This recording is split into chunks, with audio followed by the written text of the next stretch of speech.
গ্রামে রয়েছে একটি পরিত্যক্ত বাড়ি। বলা হয় সেখানে একসময় এক সঙ্গীত শিল্পী থাকতেন, যিনি তার শেষ সুরের মধ্যেই মারা যান। তার মন্ত্রমুগ্ধ সুর আজও রাতে বাতাসে ভেসে বেড়ায়। মিতুল নামে একজন তরুণ সাংবাদিক এই গল্পের সত্যতা খুঁজতে আসে।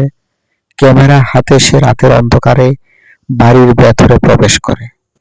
চারদিকে ধুলো জমে আছে, আর দেয়ালে জ্বলছে অদ্ভুত কিছু শোলা নোটেশন। হঠাৎ একটি পিয়ানো বাজতে শুরু করে, যদিও বাড়িতে কেউ নেই।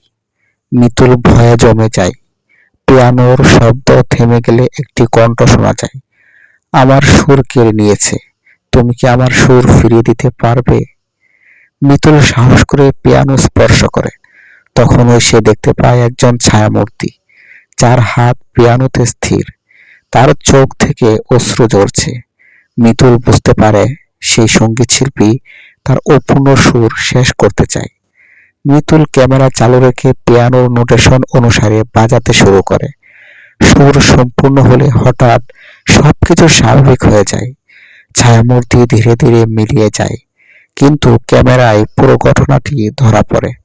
যখন মিতুল ভিডিওটি রিভিউ করে, তখন একটি শীতল কণ্ঠ ভেসে আসে, তোমাকে ধন্যবাদ, এখন আমি মুক্ত। এরপর ক্যামেরা নিজে থেকেই বন্ধ হয়ে যায়। গল্প শেষ হয় মিতুলের এক ম্লান হাসি দিয়ে। তার মনে প্রশ্ন, এই মুক্তি কি আসলেই সঙ্গীত শিল্পীর, নাকি তার নিজের কোনো অংশ হারিয়ে গেছে?